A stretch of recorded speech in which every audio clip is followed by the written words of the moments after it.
Hello my dear students, how are you.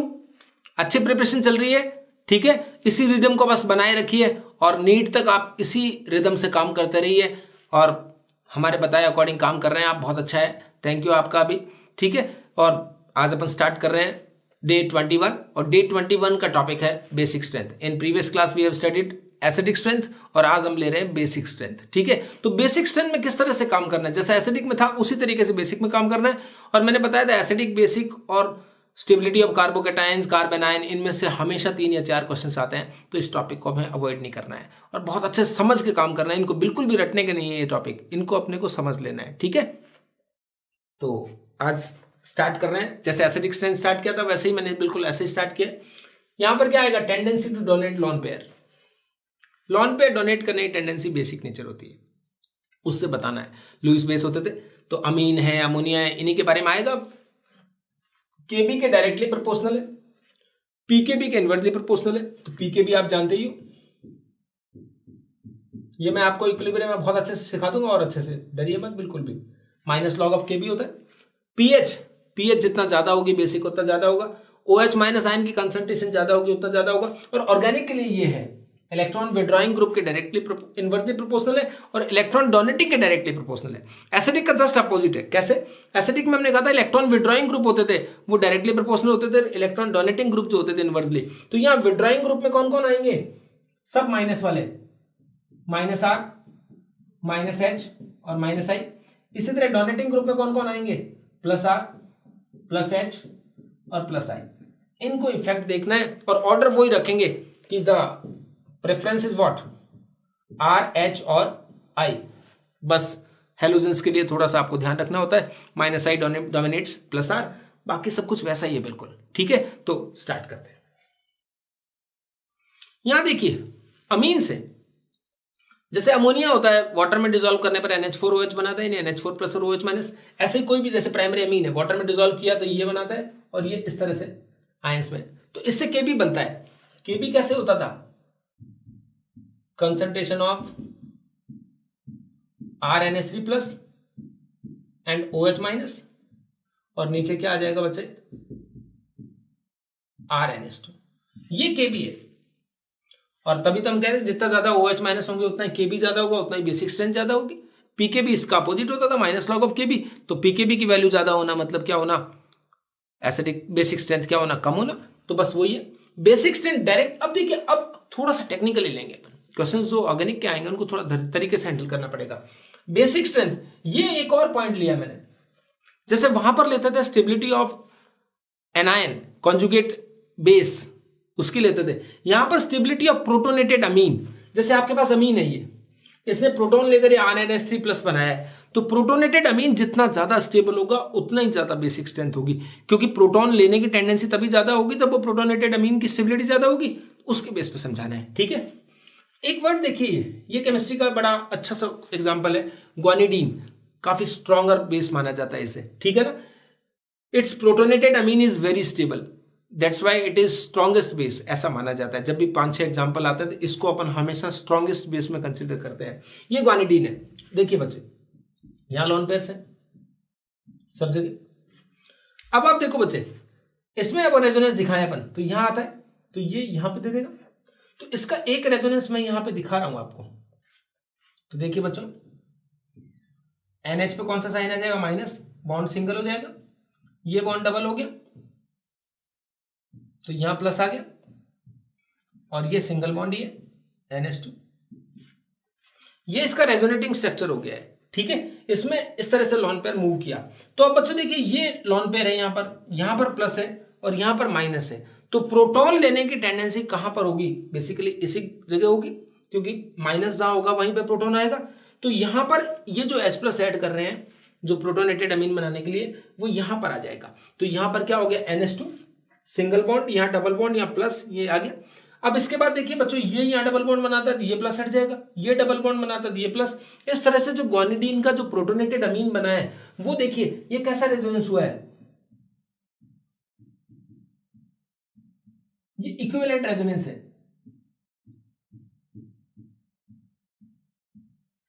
तो equivalent resonance हो गया, तो इक्विवेलेंट रेजोनेंस की वजह से ग्वानिडीन के प्रोटोनेटेड एमीन की स्टेबिलिटी बहुत हाई होती है। That's why guanidine is the strongest base. आपको ये ध्यान रखना है। ओके, बेसिक स्ट्रेंथ, अगर अपन और ज्यादा बेसिक स्ट्रेंथ के अंदर जाएंगे तो मैंने अभी पिछले पेज पे लिख दिया था, इलेक्ट्रॉन डेंसिटी के डायरेक्टली प्रोपोर्शनल होता है। और इलेक्ट्रॉन डेंसिटी कौन इंक्रीज करता है? Electron donating group. जैसे बेंजीन रिंग को इलेक्ट्रॉन डोनेटिंग ग्रुप अटैच होते थे तो बेंजीन रिंग पर ऑर्थो पैरा पे इलेक्ट्रॉन डेंसिटी इंक्रीज करते थे ना। और विड्रॉइंग ग्रुप होंगे वो क्या करेंगे? किसी भी स्पीसीज की इलेक्ट्रॉन डेंसिटी को क्या करेंगे? कम करेंगे। तो वही सब कुछ है। तो जैसे बेसिक स्ट्रेंथ को अभी भी बताया था मैंने प्रीवियस पेज पे, एसिडिक का जस्ट अपोजिट वही लिखा है वापस। एक पॉइंट देखिए, अब aromatic amines are less basic than aliphatic amine, ये ध्यान रखना होता है। एरोमेटिक अमीन जैसे अपन लेते हैं, एनिलीन लिया जैसे हमने, और एलिफेटिक अमीन हमने लिया RNH2। बोर्ड की बुक में क्वेश्चन होता था, आपको याद हो तो, कि aliphatic amines are more basic than aliphatic aromatic amine, तो वो यहाँ लेस का लिखा है मैंने। यहां पर क्या होता है? अवेलेबिलिटी ऑफ लॉन पेयर की बात है। यहां R का कौन सा इफेक्ट है? +I, जिससे यहां पर इलेक्ट्रॉन्स की अवेलेबिलिटी और ज्यादा बढ़ जाएगी। पहले से लॉन पेयर है और इसने दिया तो इलेक्ट्रॉन की अवेलेबिलिटी बढ़ गई। इलेक्ट्रॉन की अवेलेबिलिटी बढ़ गई तो इलेक्ट्रॉन डोनेट करने की टेंडेंसी भी क्या हो जाएगी? इंक्रीज हो जाएगी। और लॉन पेयर डोनेट करने की टेंडेंसी ही बेसिक नेचर होती है, that's why it is more basic. But comparison तो नहीं हो पाया ना। अब यहां देखिए, इसका ये लॉन पेयर जो है वो किस में पार्टिसिपेट करता है? रेजोनेंस में। इसके सब स्ट्रक्चर हमने बनाए थे पहले। तो ये जब यहां पर आ गया तो इस तरह से क्या हो गया बच्चों? ये इसका जो अल्टीमेट रेजोनेंस हाइब्रिड जो बनेगा इस तरह से बनेगा बच्चों, जिसकी इसकी ऑर्थो और पैरा पोजीशन पर क्या होगा? माइनस आएगा, इलेक्ट्रॉन डेंसिटी बढ़ गई। तो देखिए n पर प्लस आ गया, n पर प्लस आ गया, इसका मतलब availability of lone pair is less. That's why इसकी लॉन पेयर डोनेट करने की टेंडेंसी क्या हो जाती है? कम होती है। तो जिसका लॉन पेयर भी रेजोनेंस में पार्टिसिपेट कर रहा होगा उसकी बेसिक नेचर हमेशा क्या हो रही होगी? कम हो रही होगी। तो ये याद रखिए, aromatic amines are always less basic than aliphatic amine. Okay, due to the presence of strong withdrawing group CO, amides are even less basic than aromatic amine। अब देखिए, तीन कैटेगरी बनाता हूं मैं आपको। एक तो है एमाइड्स, उसके बाद आता है एरोमेटिक अमीन, जैसे एनिलीन लिया अपन ने, और लास्ट में लेते हैं कौन सा? Aliphatic amines. तो इनकी बेसिक नेचर का ऑर्डर ये होगा, मतलब amides are even less basic than aromatic amine due to the presence of strong withdrawing group. देखिए आप कैसे होता है, RCO NH2, ये इलेक्ट्रॉन विड्रॉइंग है, इसको इधर खींचा इसने इस तरह से। तो एमाइड में इस तरह से क्या होता है? लॉन पेयर की अवेलेबिलिटी एरोमेटिक अमीन से भी क्या हो जाती है? कम हो जाती है। तो याद रखना बच्चों, जब भी कोई कंपैरिजन आएगा तो एरोमेटिक अमीन से भी लेस बेसिक कैटेगरी में हम डालेंगे एमाइड्स को। एमाइड कहीं आएगा तो हम उसको लास्ट में लेंगे, ठीक है, क्योंकि ऑलमोस्ट न्यूट्रल कैरेक्टर दिखाता है। इन एलिफेटिक अमीन्स ज्यादा क्वेश्चन इसी से आते हैं। एलिफेटिक अमीन में आपके पास तीन फैक्टर हैं जिनके बेस पे एलिफेटिक अमीन की बेसिक नेचर एक्सप्लेन की जाती है। कैसे? देखो बेटा, as per lone pair electron density, वो तो मैंने बताया था, वही है। जैसे क्या होगा? Basic strength is directly proportional two electron donating group and electron withdrawing group. ये तो वही चीज है, क्योंकि जैसे आपको कोई एग्जांपल देना होगा, CH3NH2, देन बच्चे क्या होगा? CH3 whole twice NH, CH3 whole 3N, मतलब primary, secondary and tertiary amines है। सब पे यहां लॉन पेयर से देखिए, राइट। अब इनमें बात करते हैं कि बेसिक नेचर कैसे बढ़नी चाहिए। तो देखिए बच्चे, इधर जाने से क्या बढ़ रहा है? +I इंक्रीज कर रहा है। एक मिथाइल था, 2 मिथाइल हो गए, 3 मिथाइल हो गए। मिथाइल का नंबर बढ़ रहा है या उनकी साइज बढ़ रही होगी अल्काइल ग्रुप की, तो क्या होता है? +I बढ़ता है। और +I बढ़ने से क्या होगा? इस पर लॉन पेयर की अवेलेबिलिटी क्या होती जाएगी? बढ़ती जाएगी। तो बेसिक नेचर भी क्या होती जाएगी? बढ़ती जाएगी। और यहां पर अगर NH3 लें अपन तो इससे भी ज्यादा होगा इससे।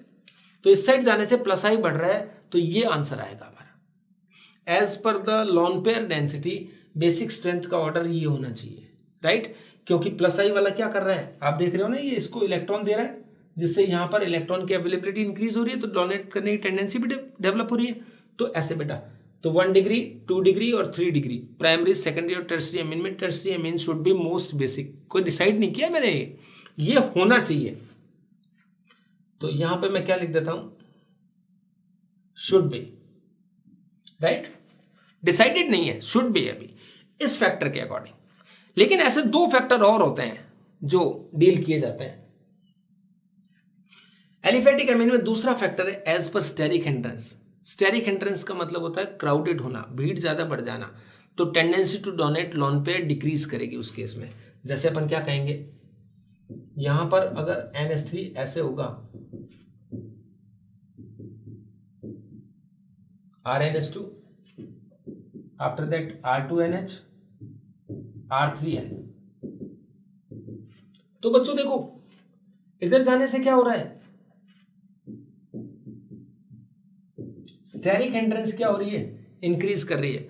जैसे जैसे नंबर ऑफ अल्काइल ग्रुप बढ़ते जा रहे हैं वैसे वैसे क्या होती जा रही है, स्टेरिक हिंड्रेंस बढ़ती जा रही है। स्टेरिक हिंड्रेंस मतलब वो एन को इस तरह से सराउंड करते हैं कि उसके लोन पे डोनेट करने की टेंडेंसी में एक तरह से ऑब्स्टेकल का काम करते हैं। तो यूं कहेंगे लोन पेयर, पूरा लिख दो, tendency to donate lone pair क्या होगी, डिक्रीज करेगी। तो बेसिक स्ट्रेंथ क्या होनी चाहिए, डिक्रीज करनी चाहिए। यहां भी मैं लिख देता हूं as per this concept the order of basic strength should be this.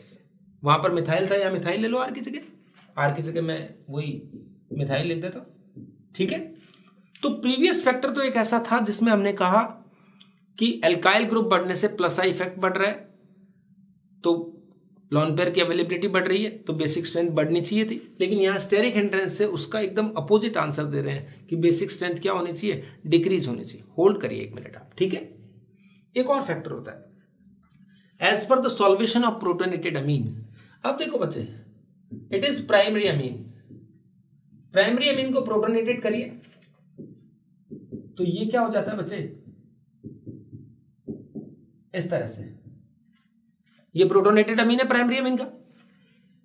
Solvation का मतलब है इसकी वाटर के साथ क्या बनाने की टेंडेंसी,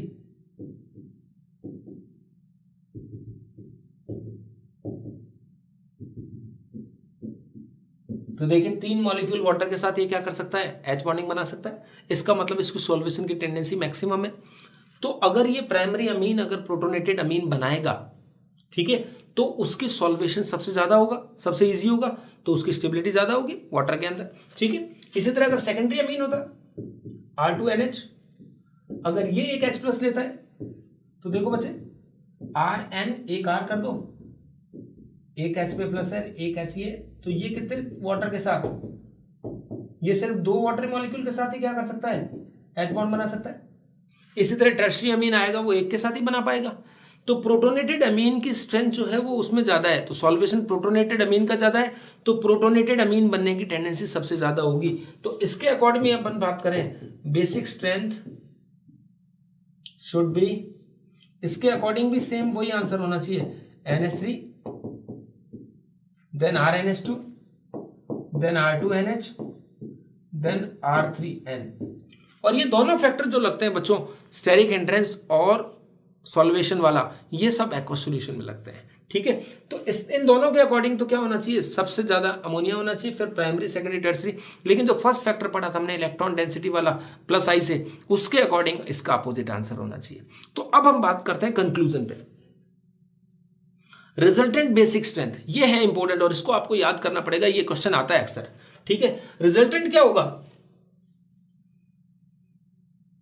जो ये तीनों चारों फैक्टर हैं इन सबको अपन कंबाइन कर देंगे और इनका जो फाइनल है वो आपको याद करना पड़ेगा, लिखना पड़ेगा।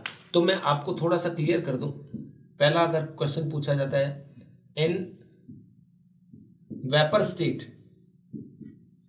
वेपर स्टेट में जब बात कर रहे होंगे बच्चों, तो वेपर स्टेट में तो मैं आपको क्लियर बता दूं कौन सा लगेगा, ओनली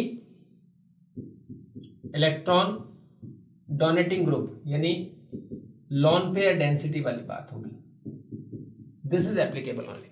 तो गैसियस स्टेट में तो सिर्फ एक ही काम करता है और उसके अकॉर्डिंग आपका आंसर ये होगा RNH3, सॉरी NH3, फिर कौन होगा RNH2, फिर R2NH और most basic is tertiary amine. ये आंसर होगा आपका। तो कोई डाउट नहीं है, क्योंकि वेपर स्टेट में ना तो स्टेरिक हिंड्रेंस काम करेगा, ना ही सॉल्वेशन वाला फैक्टर काम करेगा। लेकिन बच्चे इन एक्वस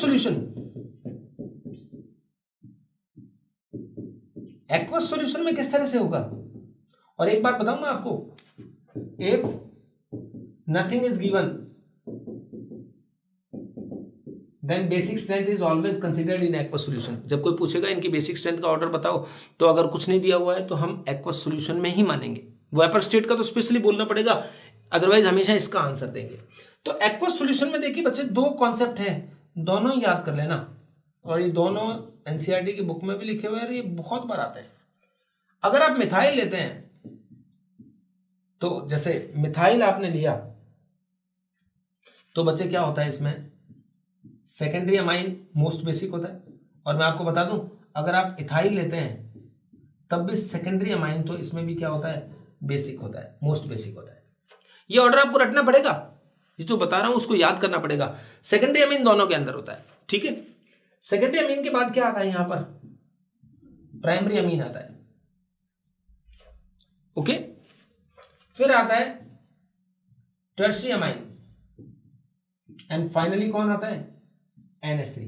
ये तो आप याद कर लीजिए मिथाइल के लिए 2 1 3 ऐसे ऐसे याद करते हैं। और इस केस में क्या होता है, अगर आपने इथाइल लिया है तो उसमें सेकेंडरी के बाद टर्शियरी आएगा, फिर प्राइमरी आएगा, और सबसे कम वापस इसमें भी क्या आएगा, NH3। ये दो ऑर्डर जो हैं आपको याद कर लेने चाहिए कि मिथाइल लेने पे क्या ऑर्डर होता है, इथाइल लेने पे क्या ऑर्डर होता है। 2 1 3 0 और ये क्या होगा 2 3 1 0। इसको आप इस तरह से याद कर सकते हैं। तो ये अमीन की एक्वस सॉल्यूशन में बेसिक स्ट्रेंथ के बारे में मैंने आपको बताया है, और बहुत प्रॉपरली आंसर देना, कोई डाउट नहीं है, और ये दो ही याद करने अपने, ठीक है। अब क्वेश्चंस पूछते हैं बेसिक नेचर के बारे में, जनरल नॉलेज तो ले लिया अपन ने। अब कह रहे हैं कि बेस्ट प्रोटोनेटेड साइट कौन सी है, प्रोटॉन कहाँ है। प्रोटोनेटेड साइट मतलब जहां लॉन पेयर अवेलेबल होते हैं, एक लॉन पेयर यहां अवेलेबल है, एक लॉन पेयर यहां अवेलेबल है, और एक लॉन पेयर यहां अवेलेबल है। तो बेस्ट प्रोटोनेटेड साइट वो होगी जहां पर बेसिक स्ट्रेंथ सबसे ज्यादा होगी, मतलब लॉन पेयर की अवेलेबिलिटी मैक्सिमम होगी। तो आप देखिए बच्चों, ये लॉन पेयर है, ये लॉन पेयर यहां पार्टिसिपेट करता है, तो ये डबल बॉन्ड आगे मूव कर सकता है, यानी ये रेजोनेंस में है, राइट। ये लॉन पेयर है, तो ये भी बच्चों क्या है, रेजोनेंस में है। लेकिन ये वाला लॉन पेयर जो है, अगर यहाँ डबल बॉन्ड होता है और लॉन पेयर दोनों होते हैं, तो दोनों कभी पार्टिसिपेट नहीं करते हैं, बताया था ना मैंने आपको, कॉन्जुगेशन में एरोमेटिसिटी में देखा था हमने। तो ये जो लॉन पेयर होगा, ये कौन सा होगा, लोकलाइज्ड होगा, मतलब ये डी लोकलाइज्ड नहीं है, ये रेजोनेंस में पार्टिसिपेट नहीं कर रहा है। So this is the best protonated site. ये एन जो होगा, इस पे ABC लगा होगा, तो ये Na जो होगा, ये वाला बेस्ट प्रोटोनेटेड साइट होगी। हमेशा ध्यान रखो, जो डबल बॉन्ड पे N होता है ना, डबल बॉन्ड लगाओ जैसे N के साथ, उसका lone pair most basic category में आता है। बाकी रेजोनेंस में पार्टिसिपेट कर रहा है, इसका मतलब लॉन पेयर की अवेलेबिलिटी कम हो जा रही है, ठीक है। अब नेक्स्ट देखिए, इनमें से बताइए, यहां देखो ये एमाइड का N है, तो ये रेजोनेंस में पार्टिसिपेट करता है CO के साथ, ये C डबल बॉन्ड होता है ना ऐसे नीचे, ठीक। यहां देखिए ये लॉन पेयर है, तो ये भी यहां डबल बॉन्ड के साथ कॉन्जुगेशन में है, मतलब ये वाला लॉन पेयर अगर यहां बॉन्ड बनाता है तो ये वाला डबल बॉन्ड आगे मूव करता है, तो कॉन्जुगेशन में है। इधर भी कॉन्जुगेशन में था। यहां देखिए ये वाला, ये भी यहां आता है, तो ये बॉन्ड भी क्या होगा, इस तरह से कॉन्जुगेशन में है, मतलब रेजोनेंस में ये है, ये भी रेजोनेंस में, ये भी रेजोनेंस में। और देखिए बच्चों, ये यहां आता है तो ये भी रेजोनेंस में, देख लीजिए। अब this is the only lone pair, यहां देखिए जो sp3 कार्बन है, इधर कहीं भी नहीं है, कोई डबल बॉन्ड नहीं है, तो this is the best protonated site. Basic nature जो होगी सबसे ज्यादा इसी नाइट्रोजन की होगी, क्योंकि availability of lone pair maximum इसी के पास है। बाकी के लॉन पेयर सब रेजोनेंस में बिजी हैं, ठीक है ना, तो उनके अंदर रेजोनेंस होने की वजह से लॉन पेयर की अवेलेबिलिटी कम हो रही है, ठीक है। तो कोई बेस्ट प्रोटोनेटेड साइट पूछेगा तो मोस्ट बेसिक साइट आपको बतानी पड़ेगी, वहीं पे प्रोटॉन की आने की टेंडेंसी मैक्सिमम होगी। Number of basic active sites, ये कह रहा है कितनी बेसिक साइट्स है एक्टिव। एक्टिव का मतलब वही होगा जो लॉन पेयर रेजोनेंस में पार्टिसिपेट नहीं कर रहा होगा या अकेला जुड़ा होगा कहीं पे भी। तो आप देखिए ये लॉन पेयर रेजोनेंस में है, इसके साथ ये लॉन पेयर भी रेजोनेंस में है देखिए, लेकिन जो डबल बॉन्ड के ऊपर है ये वाला जो है ये किसी के साथ रेजोनेंस में नहीं है। तो ये एक्टिव साइट की बात करें तो सिर्फ क्या आएगी, 1 आएगी। अगर यहां पर भी एन लगा होता तो डबल बॉन्ड पे होता तो वो एन क्या होगा, तो इसमें एक्टिव बेसिक साइट जो होगी इसमें सिर्फ क्या होगी, 1, क्योंकि बाकी दो जो एन है वो तो क्या है, रेजोनेंस में पार्टिसिपेट कर रहे हैं। Clear. Order of basic strength, अब आपको 5 एग्जांपल दिए हुए हैं, आपको इनके ऑर्डर में अरेंज करना है। देखो मिथाइल है, तो मिथाइल में ये कौन सा है, प्राइमरी अमीन है, ये कौन सा है, सेकेंडरी अमीन, और ये टर्शियरी अमीन। इन तीनों का तो आपको अलग से डिसाइड करना पड़ेगा। इनमें कौन हाईएस्ट होता है, 2 फिर 1 फिर 3, तो इनमें तो कौन हो गया 2 1 3, तो क्लियर है। अब ये एमाइड है, एमाइड आपको बताया हुआ है एरोमेटिक अमीन से भी क्या होते हैं, लेस बेसिक होते हैं, तो सबसे लेस बेसिक तो यही होगा, तो आंसर हो गया 4। आफ्टर दैट ये देखिए एग्जैक्टली ग्वानिडीन तो नहीं है, लेकिन NH2NH ग्वानिडीन लाइक स्ट्रक्चर है, तो ये वाला क्या होगा, ग्वानिडीन लाइक स्ट्रक्चर जो होता है इस कैटेगरी में क्या माना जाता है, मोस्ट बेसिक माना जाता है। तो 5 जो है वो हाईएस्ट बेसिक होगा, तो हमें लीस्ट बेसिक का पता लग गया, हाईएस्ट का पता लग गया। अब इन तीनों के बारे में हमें पता है 2 जो है सेकेंडरी वो ज्यादा बेसिक होता है सबसे, तो यहां 2 आ जाएगा। फिर कौन आता है बच्चों, 2 के बाद कौन आता है 1, और उस सबसे कम कौन सा होता है, टर्शियरी, तो यहां पर क्या आ गया 3। ये ऑर्डर हो गया। एक बार फिर चेक कर लिया करो, एमाइड, एमाइड के बाद कौन आएगा, टर्शियरी 3, फिर कौन आएगा प्राइमरी, और फिर कौन आएगा सेकेंडरी, और लास्ट में कौन आ गया, ग्वानिडीन लाइक स्ट्रक्चर। तो इस तरह से बेसिक नेचर के बारे में हमें बताना होता है। देखो बच्चों बहुत सारे क्वेश्चंस बनाए मैंने आपके लिए, जितने बनते हैं ना मैक्सिमम बना दिए हैं। यहां देखो CH3 CH2 NH2 NH, और ये क्या है CN, यहां ट्रिपल बॉन्ड है, यहां सिंगल बॉन्ड है, यहां डबल बॉन्ड है। ठीक है बच्चों, तो इस केस में क्या होता है, जैसे जैसे sp2 ऐसे जाएगा, यहां भी देखिए वही बात है, ये मिथाइल ये वाला होगा, ये वाला होगा, तो इसमें क्या होता है, इलेक्ट्रॉन डोनेटिंग ग्रुप जो होते हैं वो बढ़ाते हैं, तो इनका ऑर्डर ये होगा हमेशा, और इसमें भी यही केस होगा। तो चाहे डबल बॉन्ड N और C के बीच में आए, चाहे CN के बीच में आए, चाहे वो CC के बीच में आए डबल ट्रिपल, वो हमेशा बेसिक स्ट्रेंथ हमेशा क्या करते हैं, डिक्रीज करते हैं। ये आपको ध्यान रखना है।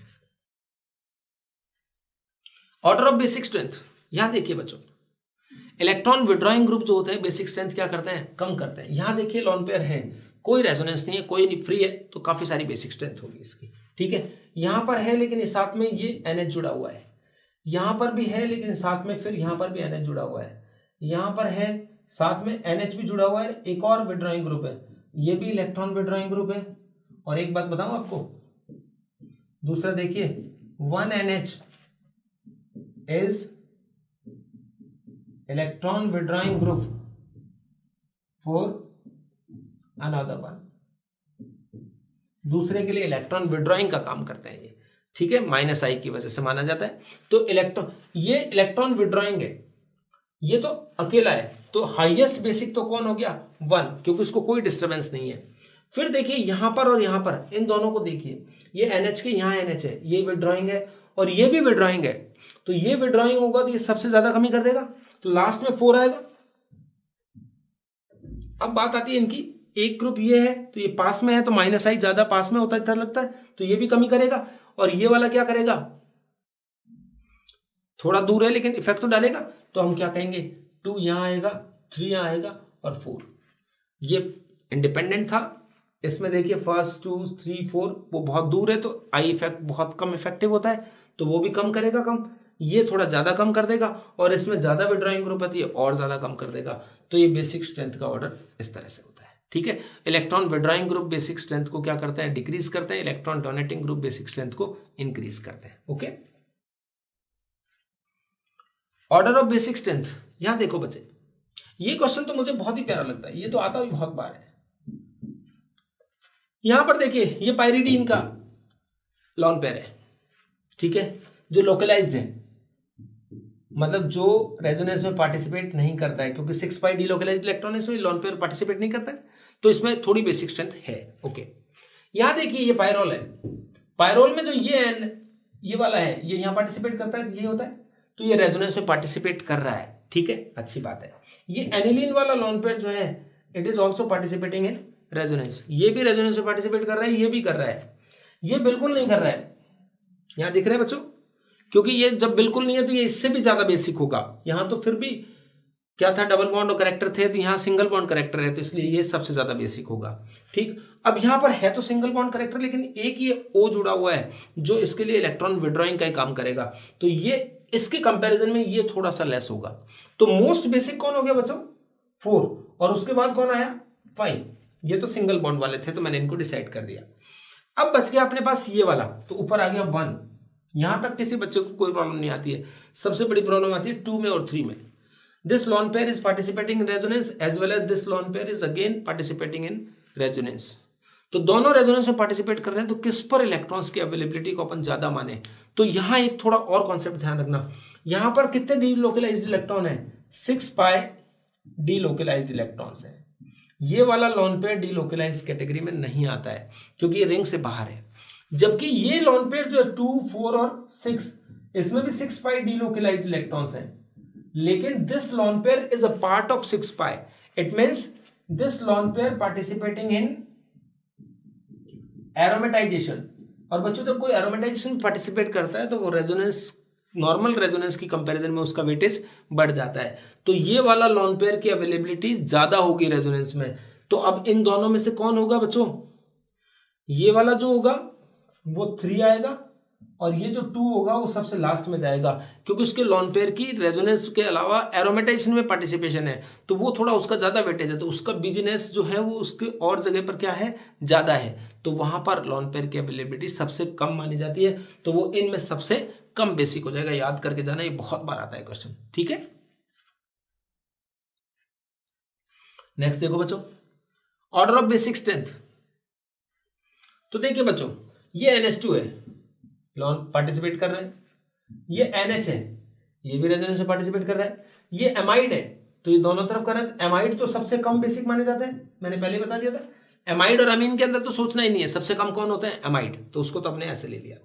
अब ये देखिए बच्चों, ये रेजोनेंस में भी नहीं है, तो ये सबसे ज्यादा अवेलेबिलिटी है, तो सबसे ज्यादा बेसिक कौन हो गया, 3, क्योंकि रेजोनेंस में नहीं होगा तो उसके ऊपर प्योर लोन पेयर है, ठीक है।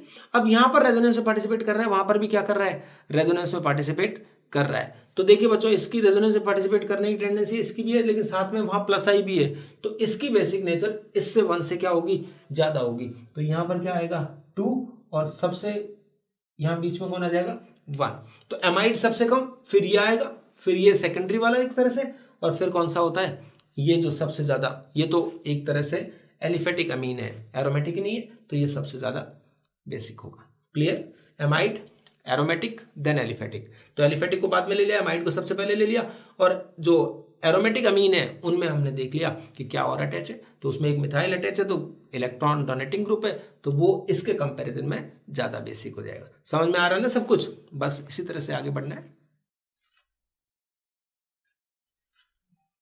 Order of basic strength, again एक क्वेश्चन दिया है, ये NH2, वो NHCH3, ये NCH3 होल ट्वाइस, और वो NCH3C2H5। यहां देखिए बच्चों, ये है, इसमें ये प्लस आई वाला जुड़ा हुआ है, ठीक है, इसमें प्लस आई वाले 2 जुड़े हुए हैं, और इसमें प्लस आई वाले 2 तो हैं, लेकिन एक मिथाइल और एक इथाइल है, तो इथाइल की क्या होती है, और ज्यादा। तो इसमें अपन आंसर क्या देंगे, 1, 2, 3 और क्या, 4। ये सेकेंडरी, वो प्राइमरी, ये नॉर्मल, और उसमें क्या हो गया, जब मिथाइल की जगह इथाइल आ जाएगा तो और प्लस आई आ गया, मतलब इलेक्ट्रॉन डोनेटिंग ग्रुप आ गया, तो वो हमेशा बेसिक स्ट्रेंथ क्या कर देते हैं, इंक्रीज कर देते हैं। तो ये आंसर देना आपको। 5 बेंजीन रिंग का सिंबल है, 5NH2, 5,2NH, 5,3NH। अब देखिए बच्चों, इसमें कई बार हम सोचते हैं कि यहाँ 5 है, यहाँ 5,2 आ गया, ये 5,3 आ गया, जैसे R2 R3, तो इसको प्राइमरी, सेकेंडरी और टर्सरी अमीन मानकर ये नहीं करना है कि सेकेंडरी ज्यादा होता है, टर्सरी में स्टेरिक ज्यादा होगा। तो अपन पहली बात तो मैं आपको बता दूं, जो स्टेरिक वाला कॉन्सेप्ट था वो यहां पर अप्लाई नहीं होगा, बिकॉज ये सब कैसे हैं, जहां रेजोनेंस होता है वहां प्लेनर होता है, और प्लेनर में कोई स्टेरिक हिंड्रेंस नहीं बताना होता है, तो प्लेनर में कोई स्टेरिक हिंड्रेंस नहीं बताएंगे, तो स्ट्रेट आंसर हो गया 1, 2, एक मिनट, प्लेनर में क्या नहीं बताना है, कोई स्टेरिक नहीं बताना है, लेकिन अब देखो आप, ये NH2 है, लॉन पेयर रेजोनेंस में पार्टिसिपेट कर रहा है, यहां दोनों तरफ बेंजीन रिंग है, तो इस लॉन पेयर की रेजोनेंस में पार्टिसिपेट करने की टेंडेंसी ज्यादा है। और तीसरा वाला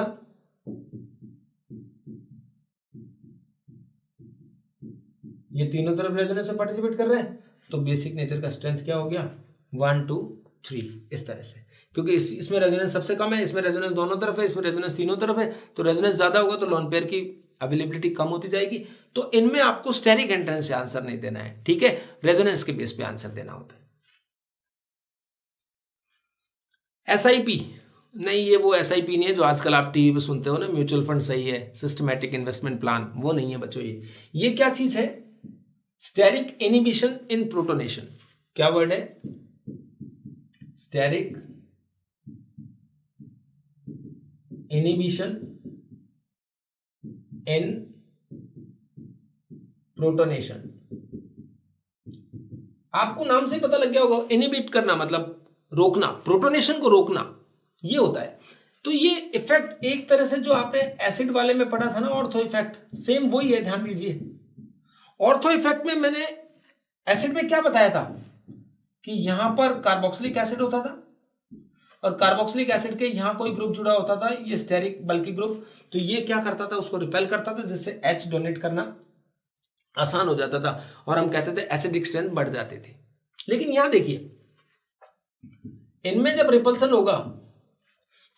होगा तो बाहर से जो प्रोटॉन आने वाला है उसकी आने की हिम्मत ही नहीं होगी, क्योंकि पहले जो है वही लड़ रहे हैं कि हमारे पास जगह कम है। स्टेरिक एंट्रेंस का मतलब क्या होता है, पहले से जगह कम है।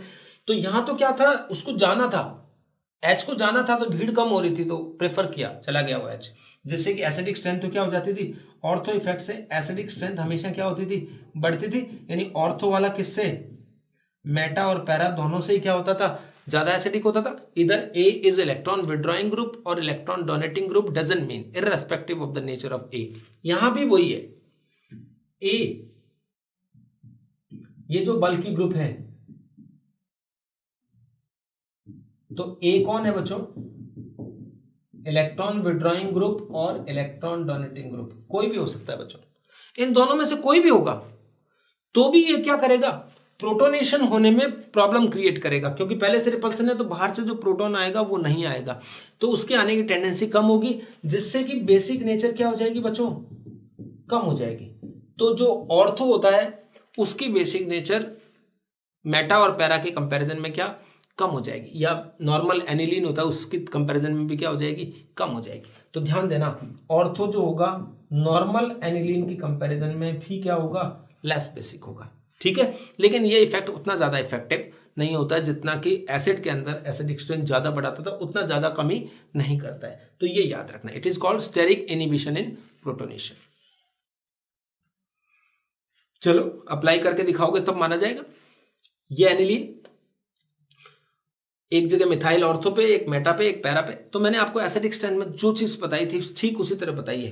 पैरा पर जब मिथाइल है तो इसका कौन सा इफेक्ट माना जाएगा, प्लस H प्लस I दोनों होते हैं, लेकिन मैं एक ही लिखता हूं, अब आपको पहले समझा दिया है, तो उनमें से जो डोमिनेटिंग होगा वो लिख देंगे।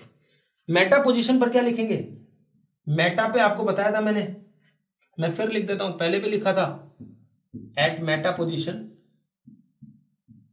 क्या होता है, no plus H plus R minus H minus R। Hyperconjugation और रेजोनेंस मेटा पोजीशन पर नहीं लेने होते हैं, ठीक है। तो यहां पर सिर्फ क्या आया है, प्लस I, इसको क्या लिख दिया, प्लस I। यहां पर भी क्या लिखा मैंने, प्लस H, लेकिन ये कौन सा इफेक्ट है, SIP, steric inhibition in protonation, तो इसकी बेसिक स्ट्रेंथ तो सबसे कम हो गई, ठीक है बच्चों। तो सेकंड तो यहां आ गया, फिर क्या आ गया, 1। अब देखो बच्चे, ये प्लस वाले जो हैं, वैसे प्लस वाले क्या करते हैं, माइनस R वाले इलेक्ट्रॉन विड्रॉइंग तो क्या करते हैं, बेसिक स्ट्रेंथ कम करते हैं, लेकिन प्लस वाले तो बेसिक स्ट्रेंथ बढ़ाते हैं। लेकिन ऑर्थो पे SIP इफेक्ट के कारण उसकी बेसिक स्ट्रेंथ क्या हो गई, कम हो चुकी है। अब अपने पास क्या क्या बच गए, 3 और 4, राइट।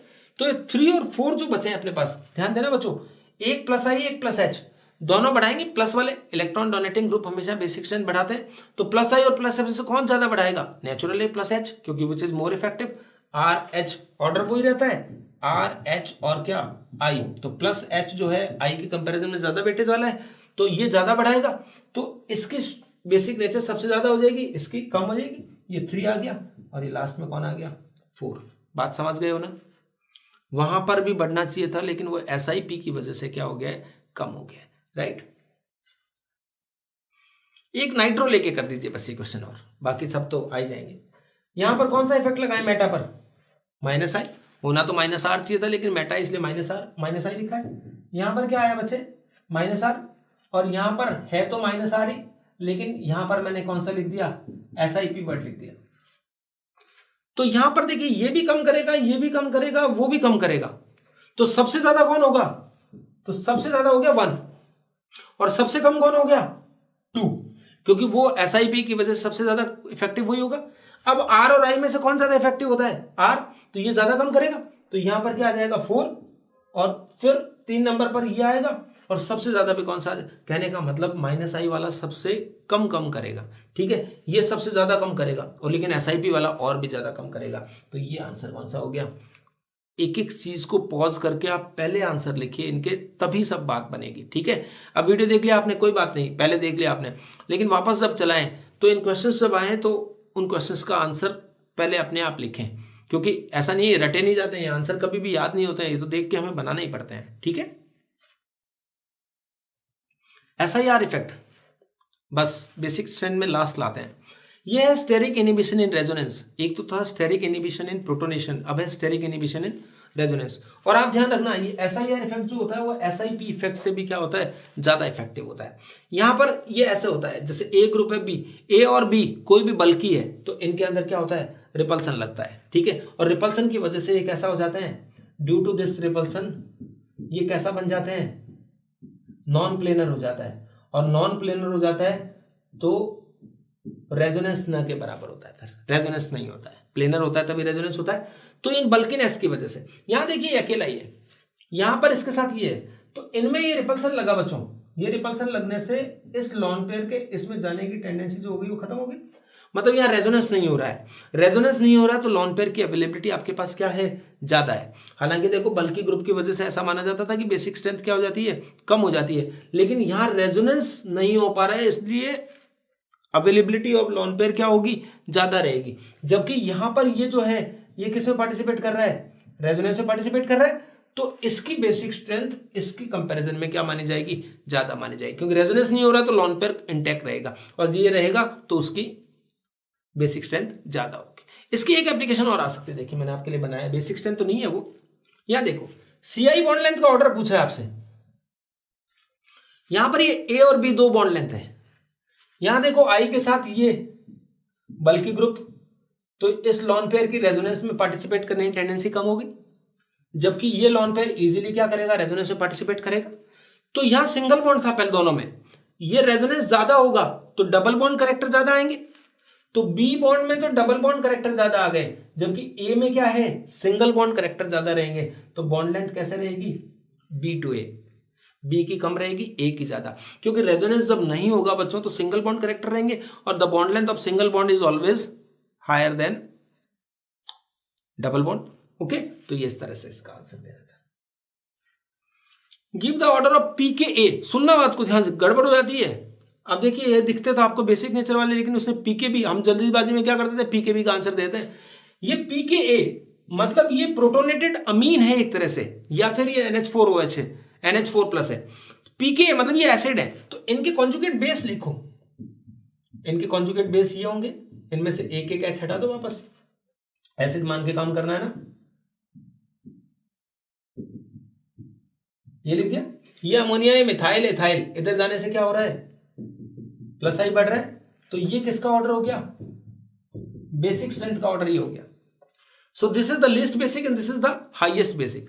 तो इसकी बेस, ये सबसे स्ट्रॉन्गेस्ट बेस ये है, और इसमें ये क्या है, वीकेस्ट बेस है। इनमें इन तीनों में अमोनिया वीकेस्ट बेस है, और ये जो इथाइल अमीन है ये स्ट्रॉन्गेस्ट बेस है। तो स्ट्रॉन्गेस्ट बेस का जो कॉन्जुगेट है वो क्या होगा, वीकेस्ट एसिड होगा तो ये इस कैटेगरी में कौन हो गया, वीकेस्ट एसिड हो गया, और ये इस कैटेगरी में कौन सा हो गया, स्ट्रॉन्गेस्ट एसिड हो गया। इसकी बात कर रहे हैं, यहां इसकी बात कर रहे हैं। तो जो वीकेस्ट एसिड होगा उसका Ka क्या होगा, सबसे कम होगा, लेकिन pKa ज्यादा होगा। तो pKa किसका ज्यादा होता है, इसका। तो आंसर क्या है, अगर ये इसको 1 लिया है, इसको 2 लिया है, इसको 3 लिया है, तो अपन आंसर हो गया 1 2 और 3 ऐसे, क्योंकि थर्ड का pKa सबसे ज्यादा होगा तो pK ज्यादा ही होगा जो सबसे वीक होगा। इसमें ये स्ट्रॉन्गेस्ट एसिड है, उसका pK सबसे कम होगा, क्योंकि pKa का ऑर्डर ये है। और अगर आपको Ka का ऑर्डर पूछता तो ये वाला लगाते अपन। तो ये थोड़ा सा ध्यान देना है, कॉन्जुगेशन भी आ गया इसमें, pKb भी आ गया, तो इस तरीके से अपने को आंसर देना होता है। तो ये था बेसिक स्ट्रेंथ की पूरी बातें। ठीक है बच्चों, अब मैं आपको थोड़ा सा इस वीडियो में, अपने पास टाइम है तो जो नेक्स्ट वीडियो अपना है stability of free radicals, carbocation, carbanion, तो उसकी स्टेबिलिटी पढ़ने से पहले मैं एक बार जो इंटरमीडिएट्स होते हैं उनके बारे में 10 मिनट का है तो मैं आपको ये पहले बता दूं, ताकि इस पे टाइम वेस्ट नहीं करना पड़ेगा, हम डायरेक्ट क्वेश्चन जो आते हैं उन्हीं पे काम कर पाएंगे। बॉन्ड क्लीवेज, बॉन्ड क्लीवेज का मतलब समझते हैं ना कि कोई बॉन्ड ब्रेक कराना है अपने को। कोई ए बी बॉन्ड है, जैसे ए बी बॉन्ड दो तरह से ब्रेक करा सकते हैं, एक तो होमोलाइसिस और एक दूसरा कौन सा होता है, हीट्रोलाइसिस। होमोलाइसिस में क्या होता है, इस तरह से जो बॉन्ड ब्रेक होगा तो जो इनके शेयर्ड इलेक्ट्रॉन थे वो इक्वली डिस्ट्रीब्यूट हो जाते हैं 1 1, जबकि ये होता है तो इसमें एक ही जना ले जाता है। मान लो ये दोनों ही ले गया, इसमें माइनस आ गया और इसमें क्या आ गया बच्चों, प्लस आ गया। ओके, इसमें देखिए इसके बारे में पढ़ते हैं पहले। होमोलाइसिस जो होता है कैटलाइज्ड बाय ऑर्गेनिक पेरोक्साइड्स, इनिशिएटर होते हैं बेसिकली जो इसको ब्रेक करने के लिए। आपने देखा है एंटी मार्गोनिकॉफ या कोई भी रूल में देखेंगे अपन, तो उसमें क्या होता है हमेशा, जब ROOR सबसे पहले वो ब्रेक होता है OR में, फिर वो आगे रिएक्शन करते हैं, तो ऑर्गेनिक पेरोक्साइड से कैटलाइज्ड होते हैं, जबकि ये एसिड बेस कैटलाइज्ड होते हैं। ठीक है, इसमें लेस एनर्जी रिक्वायर्ड होती है ब्रेक करने के लिए, लेकिन टेम्परेचर बहुत हाई रिक्वायर्ड होता है, जबकि इसमें more energy needed but low temperature required.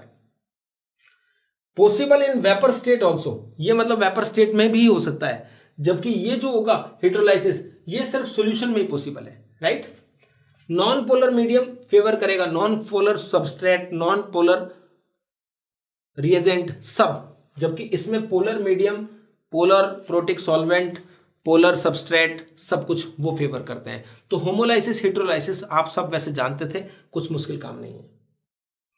उसके बाद देखिए एक कई बार ऑर्गेनिक केमिस्ट्री में आएगा अब आगे कि आपने पोलर प्रोटिक सॉल्वेंट लिया है या पोलर अप्रोटिक सॉल्वेंट लिया है। कई बार 4 ऑप्शन दिया है, वो देखो कौन सा है पोलर प्रोटिक, कौन सा है इनमें से। तो मैं आपको पहचान बता दूं, solvent in which hydrogen is attached with more electronegative FON। अगर हाइड्रोजन FON से जुड़ा हुआ है तो पोलर प्रोटिक है, अदरवाइज वो पोलर अप्रोटिक है, पोलर प्रोटिक नहीं है। देखो पहचानेंगे कैसे, HF, तो H किससे जुड़ा हुआ है, F से। वाटर में O से जुड़ा हुआ है, अल्कोहल में O से जुड़ा हुआ है, एसिड में NH3 में। और ये देखिए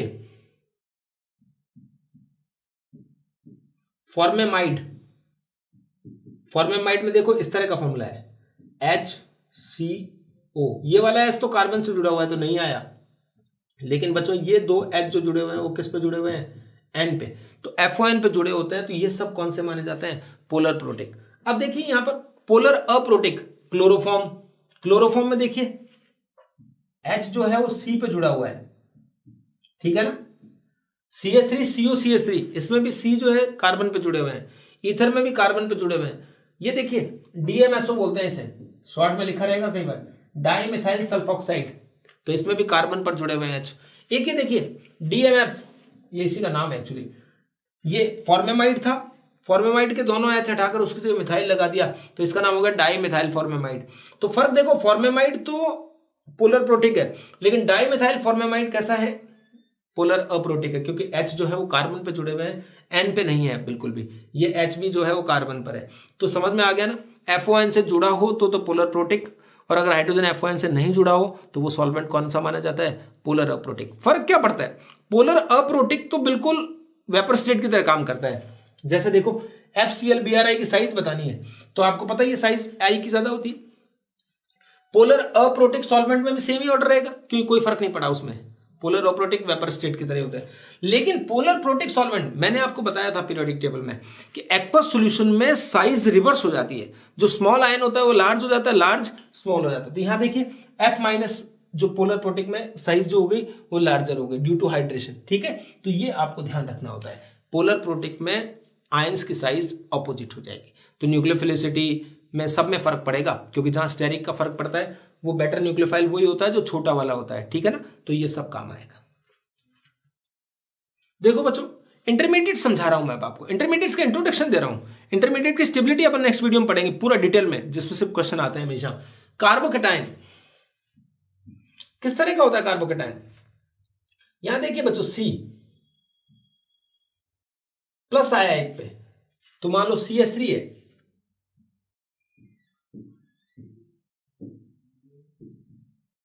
और इस पर क्या आया है प्लस। कार्बन के पास 3 ही इलेक्ट्रॉन थे, तीनों के तीनों बॉन्डेड है, तो कौन सा हाइब्रिडाइजेशन होगा? sp2। सेम पे ज्योमेट्री की बात करेंगे तो कैसी होगी? Trigonal planar. कितने इलेक्ट्रॉन्स होंगे कार्बन के पास?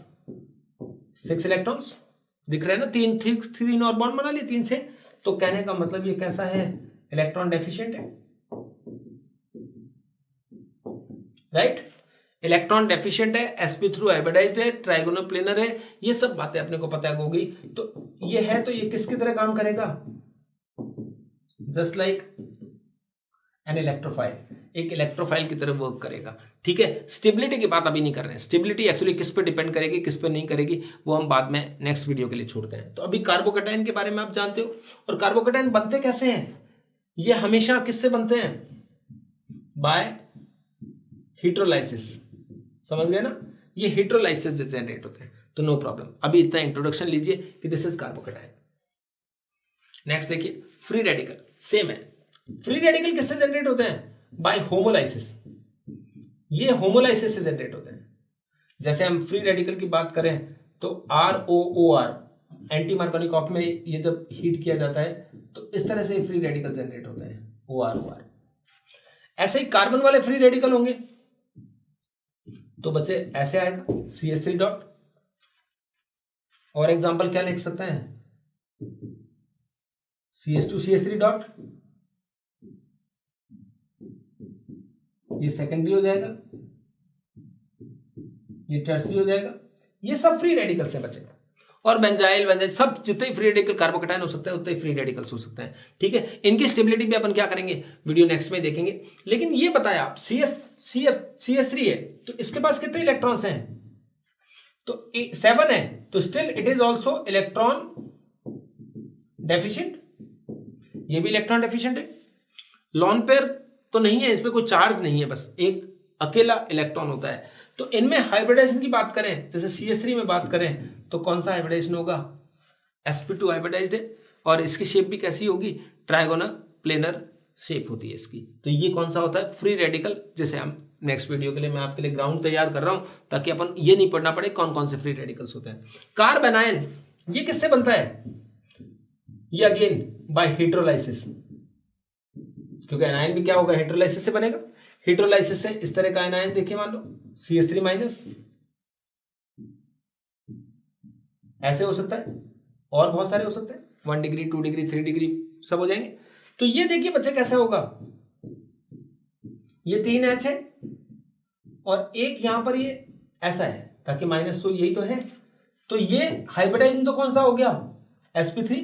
जैसे उन दोनों में तो कौन सा हाइब्रिडाइजेशन था? इसमें लिख दिया था ना मैंने, पहले वाले में लिखा कि नहीं लिखा? हाँ, ये फ्री रेडिकल में लिख दिया ना, sp2 है, तो यहाँ sp3 हाइब्रिडाइजेशन है। और ज्योमेट्री की तो बात करेंगे तो टेट्राहेड्रल ज्योमेट्री होनी चाहिए थी, लेकिन एक लॉन पेयर की वजह से किस में कन्वर्ट हो जाती है? पिरामिडल। जैसे अमोनिया की शेप होती है पिरामिडल, उस तरह की शेप हो गई। तो ये कार्ब एनायन है, इनकी स्टेबिलिटी की भी अपन पूरी काम करेंगे। कहां पर? नेक्स्ट वीडियो में। कार्बीन, एक ये भी आएंगे। कार्बीन क्या होते हैं? कार्बीन इस तरह के होते हैं बच्चों, CH2 डॉट, या ये डाइक्लोरोकार्बीन ऐसा भी हो सकता है। तो यहां देखो बच्चों, ये भी क्या होते हैं?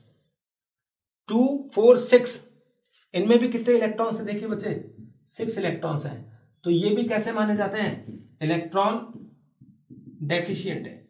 और इनमें लॉन पेयर होते हुए भी ये किसका काम करते हैं? इलेक्ट्रोफाइल का। जनरली हम पढ़ते थे लॉन पेयर वाले लोग जो होते हैं वो क्या होते हैं, न्यूक्लियोफाइल होते हैं, लेकिन यहाँ पर इलेक्ट्रॉन लेस है, इलेक्ट्रॉन डेफिशिएंट है, दैट्स वाई लॉन पेयर होते हुए भी क्या है, इलेक्ट्रोफाइल की तरह वर्क करते हैं। इसमें दो तरह की कार्बिन होती है, एक तो सिंगलेट कार्बिन और एक क्या, ट्रिपलेट कार्बिन। तो यह देखिए बच्चों, सिंगलेट कार्बिन की बात करेंगे तो ये इस तरह का होता है, और ट्रिपलेट कार्बिन की बात करेंगे तो ये इस तरह का होता है। तो यहां देखो बच्चे, ये किस तरह का होगा,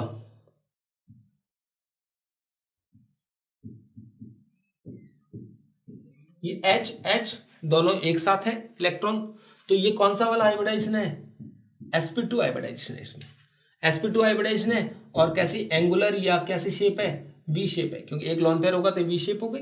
ये हो गया, क्लियर है आपके सामने, इलेक्ट्रॉन डेफिशिएंट है। नेचर कैसी होगी, दोनों इलेक्ट्रॉन्स पेयर में है, तो ये कैसी नेचर का होता है, डायामैग्नेटिक होता है। अब हम बात करते हैं ट्रिपलेट की। ट्रिपलेट कार्बन में दोनों अलग अलग है, देखिए इस तरह से। तो इसमें जो हाइब्रिडाइजेशन बताना है आपको, कौन सा बताना है बच्चे, sp। कैसे होता है देखिए, एक C एक H ऐसे है, और ये जो होता है जो नॉन हाइब्रिड ऑर्बिटल होते हैं उनमें एक एक इलेक्ट्रॉन है ऐसे। तो इसकी शेप जो बतानी होगी ये कैसी बतानी होगी, लीनियर बतानी होगी, और एक एक इलेक्ट्रॉन है, इसलिए इसकी नेचर कैसी मानी गई है, पैरामैग्नेटिक मानी गई है। ठीक, तो पैरामैग्नेटिक नेचर है, sp हाइब्रिडाइजेशन है, ट्रिपलेट ये होता है। और इसके अंदर आप देखिए लॉन पेयर दोनों इलेक्ट्रॉन पास पास है तो रिपल्सन ज्यादा होता है, तो अपन क्या कहेंगे, singlet is less stable than triplet carbene. ठीक है, तो ये बातें दोनों के बारे में आपको इंट्रोडक्शन रखना है। नेक्स्ट देखो बच्चे, प्रिपरेशन ऑफ कार्बिन। कार्बिन बनाने का एक तरीका तो ये है कि जैसे क्लोरोफॉर्म होता है उसे KOH के साथ हीट किया जाता है। KOH के साथ हीट करेंगे बच्चों तो ये CCl2 डॉट डॉट प्लस इसी में क्या हो गया वाटर, और इसी में क्या हो गया KCl। ये एक ही कार्बन से दोनों निकलते हैं, तो इसको बोलते हैं अपन अल्फा अल्फा एलिमिनेशन, या सिर्फ अल्फा एलिमिनेशन भी बोलते हैं। ठीक है, ये कार्बिन बना है, ये आपको याद होगा कौन कौन सी रिएक्शन में ये काम आता है, CCl2 डॉट कौन कौन सी रिएक्शन में काम आता है मुझे बताइए। तो दो रिएक्शन एग्जांपल है अपने पूरी केमिस्ट्री में, दो जगह काम आती है। एक तो आप कौन सी रिएक्शन होती है, रीमर-टिमान, याद आ गया, रीमर-टिमान रिएक्शन थी, उसमें रीमर-टिमान क्या होती है, जैसे फिनॉल होता है तो फिनॉल को आप किसके साथ, क्लोरोफॉर्म और KOH के साथ हीट करते हैं, तो फिनॉल से क्या बनता था, सैलिसाइलेट बनता है। इसमें भी बच्चों इससे जो बनेगी ये CCl2 डॉट कार्बिन बनेगी, जो यहां पर ऑर्थो पोजीशन पे अटैक करती है। फिनॉल में मैं आपको पूरा इसका मैकेनिज्म बता दूंगा, तो ये आपको अभी इतना ध्यान रखना है कि इसमें कार्बिन काम आती है। और एक और रिएक्शन बताइए मुझे जहां काम आती है, एक आपको याद है आइसोसाइनेट टेस्ट। आइसोसाइनेट टेस्ट में क्या होता है, हाँ, another name is carbylamine reaction. Carbylamine reaction में भी यही होता है, वहां पर क्या होता था, एनिलीन होता था। This is lab test of primary amine. Primary amine इसके साथ बहुत ऑफेंसिव स्मेल देता था, आपने याद किया था ना डिस्टिंग्विश टेस्ट में बोर्ड में। यहां देखिए क्लोरोफॉर्म और 3 KOH के साथ किया तो एक बहुत ही खराब स्मेल वाला आइसोसाइनेट, फिनाइल आइसोसाइनेट बनता है, और साथ में KCl और वाटर तो है। तो इसमें भी कौन होता है, कार्बिन इंटरमीडिएट होता है। तो आपको पता होना चाहिए कौन सी रिएक्शन में कार्बिन इंटरमीडिएट होता है। ठीक है, तो एक तो ये हो गया। और देखिए ये रिएक्शंस ऑफ कार्बिन बताने से पहले मैं आपको दो चीज और बता, कार्बिन का फॉर्मेशन। सेकेंड एक तरीका होता है, कीटीन होता है एक, कीटीन को 750 डिग्री सेल्सियस पे हीट करते हो तो उससे भी बच्चों क्या होता है, कार्बिन बनता है, और इसमें CO निकल जाता है। और एक और तरीका है, अगर आप डाईएजोमीथेन CH2N2 इसको हीट करते हैं तो इसमें से नाइट्रोजन निकल जाती है, और इससे भी कार्बिन फॉर्म होता है। तो ये तो कार्बिन की प्रिपरेशन है। कार्बिन ज्यादा नहीं आता इसलिए मैंने यहीं खत्म कर दिया कार्बिन को, एक तीन तो बनाने के तरीके थे। अब देखिए कार्बिन का क्या होता है, इंसर्शन हो जाता है किसी भी रिएक्शन में। कौन कौन से बॉन्ड में, C single bond C, C single bond H, और COH NH, इन सब बॉन्ड में क्या होता है, इंसर्शन हो जाता है।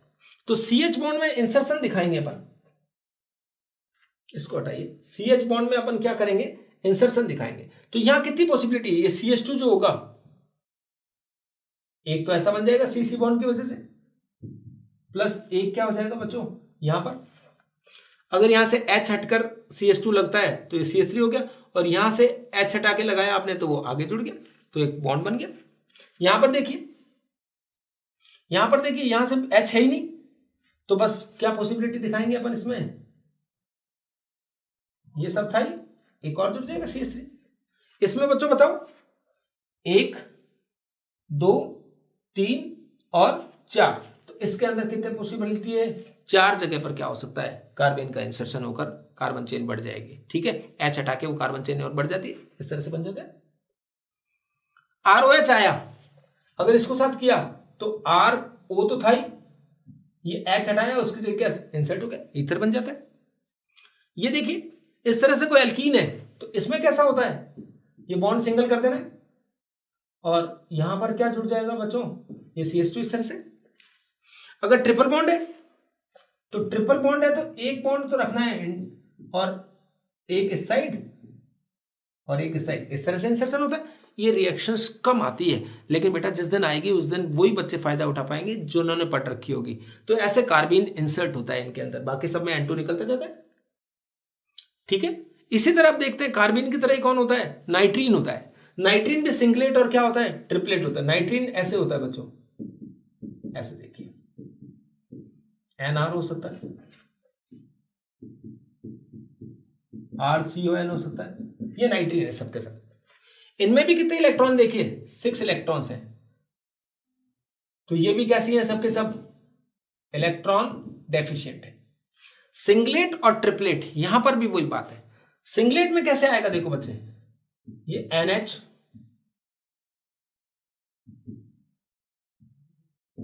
ऐसे होगा, तो हाइब्रिडाइजेशन तो इसमें कौन सा बताया गया है, sp2 2 लोन पेयर और एक बॉन्ड बना रहा है, sp2 है, लेकिन ज्योमेट्री इसकी भी कैसी मानी जाती है, लीनियर ही मानी जाती है। और ये कैसा माना जाता है बेटा, डायामैग्नेटिक, क्योंकि इसमें वो कोई भी अनपेयर्ड इलेक्ट्रॉन नहीं है, पेयर के रूप में है, तो ये भी डायामैग्नेटिक है। ट्रिपलेट में कैसे बनाएंगे, ऐसे। ट्रिपलेट में आप क्या करेंगे, एक तो ये दिखा दिया और बाकी आपको बताया था मैंने आपको, एक एक ऐसे इलेक्ट्रॉन होते हैं, तो इसकी ज्योमेट्री भी कैसी होगी, लीनियर होगी, लेकिन इस बार हाइब्रिडाइजेशन कौन सा होगा, sp, और नेचर कैसी होगी इसकी, पैरामैग्नेटिक। तो नाइट्रीन का काम है। नाइट्रीन किस में काम आता था आपको याद कर लो, कुछ एक एग्जांपल थे। एक तो कौन सी रिएक्शन में, हॉफमैन ब्रोमेमाइड में, और नाइट्रिस होता था एक कर्टियस रिएक्शन में, और एक नाइट्रीन बनता था स्मिट, SCHIMDT, स्मिट रिएक्शन। इन सब रिएक्शन में नाइट्रीन इंटरमीडिएट होता था। ठीक है, तो मैंने एक एग्जांपल आपको समझाने के लिए लिया भी है, Hofmann bromamide reaction. Hofmann bromamide reaction कैसे होती थी, काफी इंपॉर्टेंट रिएक्शन है, इसलिए आप यहीं पे पढ़ लो, वहां पर रिवाइज हो जाएगी। तो यहां पर एक ब्रोमेमाइड बनाने के लिए एमाइड होता है, और इसको Br2 और 4KOH ऐसे रिएक्शन होती है। तो इसमें हॉफमैन ब्रोमाइड में हमेशा 1 लेस कार्बन वाला अमीन बनता है, जैसे ये बन गया 1 लेस कार्बन का अमीन, प्लस क्या होता है 2KBr plus 2S2O and finally K2CO3।